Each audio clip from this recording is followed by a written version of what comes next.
السلام علیکم. Bad boys by Hareen Fatima. قسط نمبر 23. ملیحہ روتے ہوئے گھر گئی اور جا کر کمرے کا دروازہ بند کر لیا. غصے سے اس کا برا حال ہو رہا تھا. اس کا بس نہیں چل رہا تھا کہ وہ اس وقت سب کچھ تہس نہس کر دے. غصے میں ملیحہ نے کمرے کی ہر چیز تہس نہس کر دی تھی. آنسو تواتر سے اس کی آنکھوں سے رواں دواں تھے. وہ جسے آج تک اس کے ڈیڈ اور بہنوں نے ہاتھ تک نہیں لگایا تھا. ایک لڑکا آج اسے تھپڑ لگا کر چلا گیا تھا. ساری چیزوں پر اپنا غصہ نکالنے کے بعد وہ بیڈ پر جا کر بیٹھ گئی. ایک چھوٹا سا مذاق ہی تو کیا تھا میں نے اس کے ساتھ، جس کے بدلے میں اس نے میرے ساتھ یہ سب کیا. مذاق تو میں بچپن سے ہی کرتی آ رہی ہوں، لیکن آج تک کسی نے مجھے ٹچ نہیں کیا اور یہ مجھے تھپڑ لگا کر چلا گیا. ایک چھوٹے سے مذاق کے بدلے تھپڑ. نو نو. وہ کانوں پر ہاتھ رکھ کر چیخ چیخ کر رونے لگی. بے شک اس کے مذاق کی وجہ سے کسی معصوم کی جان ہی چلی جائے. مذاق بھی ایک حد میں ہی ٹھیک لگتا ہے.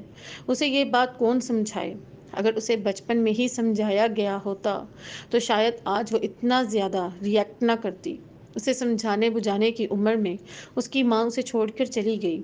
بڑی بہن جسے سمجھانا چاہیے تھا، اس نے خود اس کی ہر شرارت میں اس کا ساتھ دیا. ڈیڈ نے بھی انہیں کچھ نہ کہا، انہیں ماں کی کمی محسوس نہ ہو. آج اگر اسے کسی نے سمجھایا تو اس سے برداشت نہیں ہوا. روتے روتے اس کی نظر سامنے مرر پر پڑی تو اسے مرر میں اپنا چہرہ نظر آیا، جہاں ساحر کی انگلیوں کی چھاپ چھپی ہوئی تھی. ملیحہ کو اس وقت اپنے چہرے سے نفرت محسوس ہونے لگی. غصے میں اس نے پاس پڑا خالی پانی کا جگ اٹھا کر مرر میں دے مارا، جس کی وجہ سے جگ کے ساتھ ساتھ مرر بھی چھوٹی چھوٹی کرچیوں میں تبدیل ہو گیا. کمرے میں جگہ جگہ کانچ پھیل گئی. ابھی بھی اس کا غصہ کم نہ ہوا تو وہ غصے میں اٹھی اور ریحان کو کال کرنے کے لیے کمرے میں جگہ جگہ اپنا موبائل ڈھونڈنے لگی. اس دوران کافی ساری کانچ اس کے پاؤں میں لگ چکی تھی، جس کا اسے احساس تک نہ ہوا.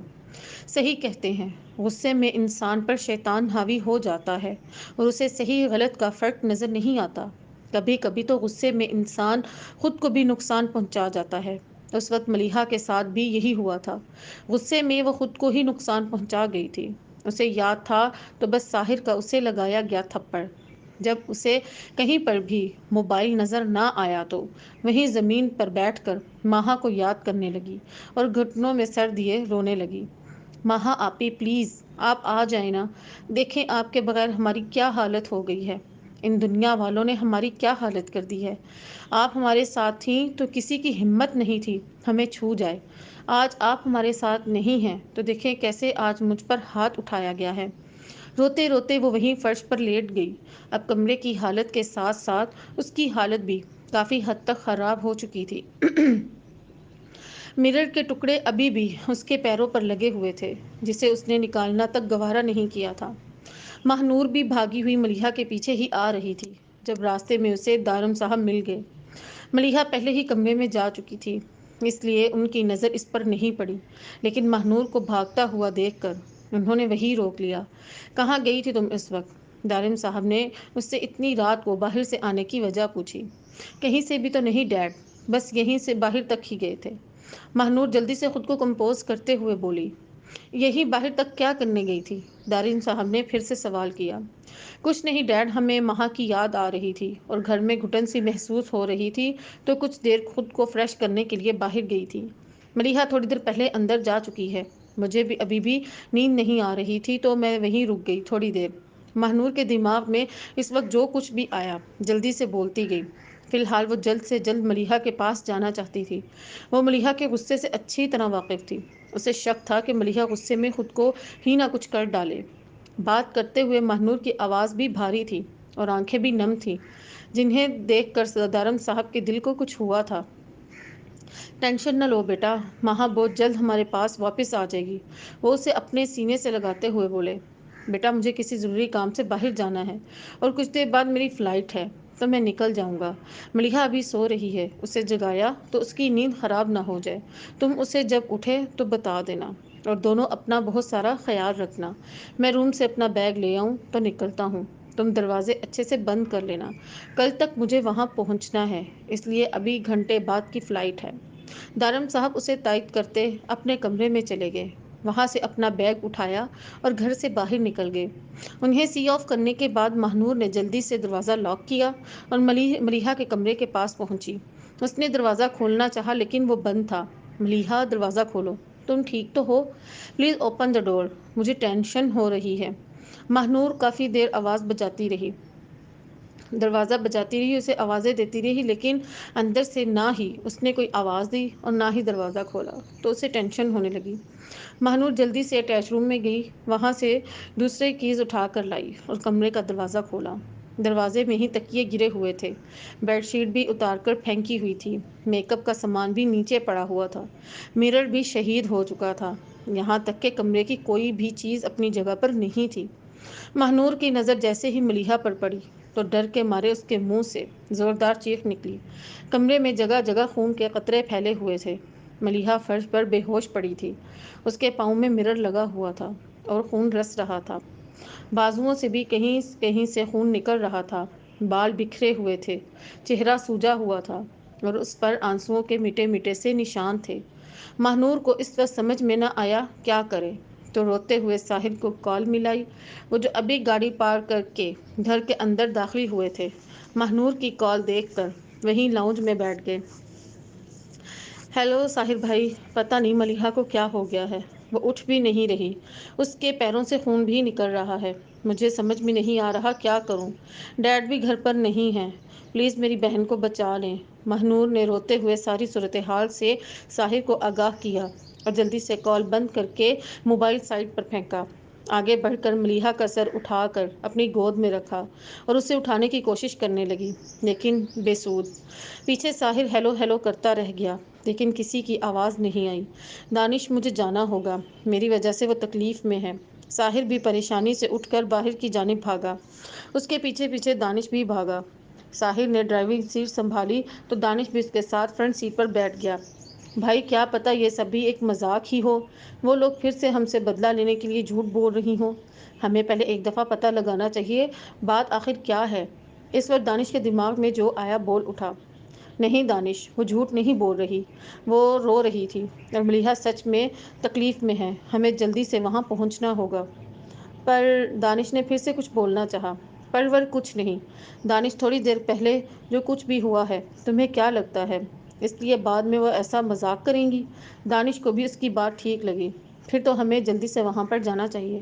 ساحل نے بھی گاڑی کی سپیڈ بڑھا دی اور اگلے 15 منٹ میں ریش ڈرائیونگ کرتے ہوئے وہ لوگ ان کے گھر کے باہر تھے۔ باہر دروازے پر بیل ہوئی تو ماہنور نے بھاگ کر دروازہ کھولا اور انہیں ملیحہ کے کمرے میں لے کر گئی۔ ساحل بھاگنے والے انداز میں ملیحہ تک پہنچا، اسے گود میں اٹھا کر بیڈ پر لٹایا اور اس کے پاؤں سے کانچ نکالا۔ دانش، جلدی سے ہمارے فیملی ڈاکٹر کو کال کرو اور یہاں آنے کا بولو۔ ماہنور، تم مجھے دوسرا روم دکھاؤ، اسے وہاں لے کر چلتے ہیں، اس کمرے کی حالت ٹھیک نہیں ہے۔ وہ دونوں اسے دوسرے کمرے میں لے گئے، اتنے میں ڈاکٹر بھی آ گیا اور ملیحہ کا چیک اپ کرنے لگا۔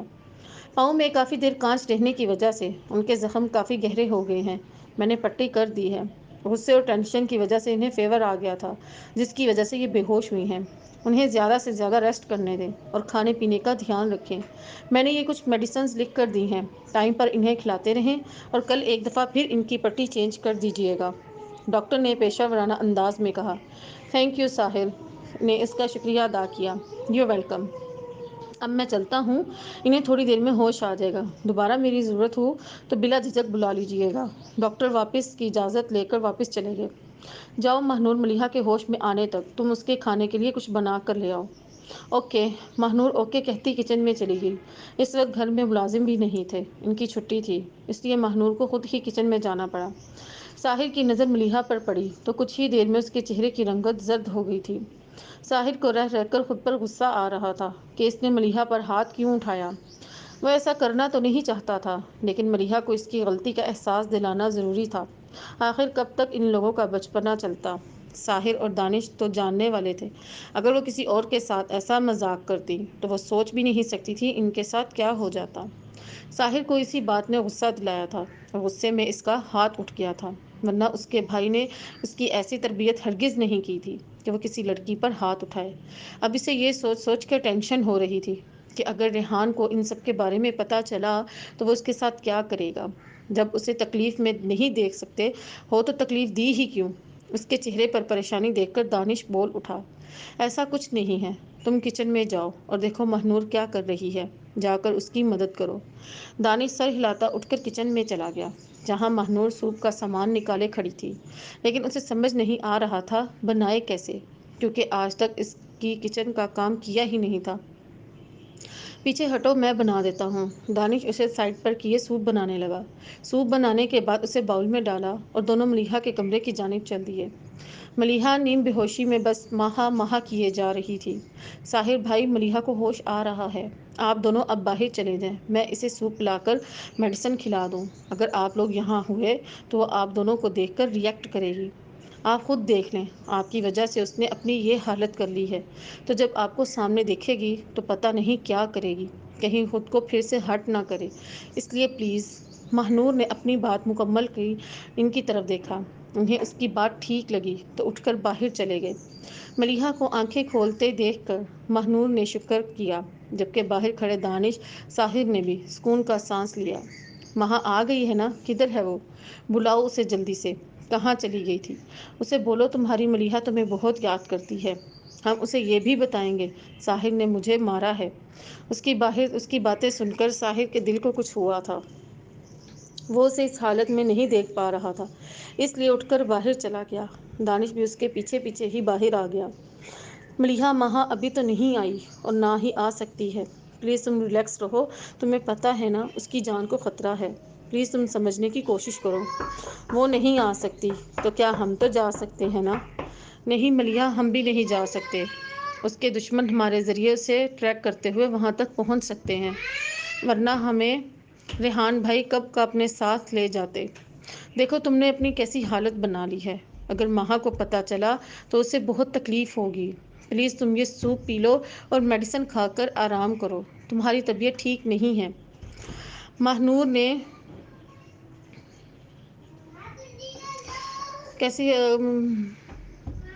اسے سمجھا بجھا کر سوپ پلانے کے بعد میڈیسن کھلائی اور اسے ریسٹ کرنے کا بول کر خود باہر آ گئی۔ اوکے مہنور، اب ملیحہ کی طبیعت ٹھیک ہے تو ہم لوگ چلتے ہیں، ساحر اسے دیکھ کر اٹھتے ہوئے بولا۔ نہیں ساحر بھائی، آپ نے ہماری بہت مدد کی ہے، اس وقت آپ لوگ کیسے جائیں گے؟ یہی گیسٹ روم میں رک جائیں، صبح چلے جائیے گا۔ لیکن ملیحہ، وہ ابھی میڈیسن کھا کر ریسٹ کر رہی ہے، اس کے پاؤں میں بھی کافی زخم ہے، چل پھر تو وہ ویسے ہی نہیں سکتی، آپ لوگ صبح اس کے اٹھنے سے پہلے چلے جائیے گا۔ اوکے، تم ہمیں گیسٹ روم دکھا دو۔ مہنور ان دونوں کو گیسٹ روم دکھانے کے بعد وہ خود بھی آ کر ملیحہ کے ساتھ لیٹ گئی۔ مہنور، ملیحہ تمہیں کچھ نہیں ہوگا، میں تمہیں کچھ نہیں ہونے دوں گی۔ مہا نیند میں ان دونوں کا نام لے رہی تھی، بیڈ کی شیٹ کو مضبوطی سے ہاتھ میں پکڑے ادھر ادھر ہاتھ مار رہی تھی۔ ریحان کو اس کی بڑبڑاہٹ سنائی دی تو اٹھ کر بیٹھ گیا۔ مہا میری جان اٹھو، کیا ہوا ہے؟ لگتا ہے شاید نیند میں کوئی برا خواب دیکھ رہے ہیں۔ ریحان نے اسے پکڑ کر بیڈ کے ساتھ ٹیک لگا کر بٹھا دیا، پاس پڑے جگ سے پانی کے گلاس میں ڈال کر اس کے منہ کو لگایا، جسے اس نے تھوڑا سا پی کر واپس کر دیا۔ اب بتاؤ میری جان، کیا خواب دیکھ رہی تھی؟ ریحان نے اس کا ہاتھ پکڑ کر پوچھا۔ ریحان پلیز، مجھے مہنور ملیحہ کے پاس جانا ہے، میرا دل کہہ رہا ہے وہ دونوں تکلیف میں ہیں، پلیز مجھے ان کے پاس جانے دو، میں تمہارے آگے ہاتھ جوڑتی ہوں۔ وہ مسلسل ریحان کے آگے ہاتھ جوڑ کر اس کی منتیں کر رہی تھی۔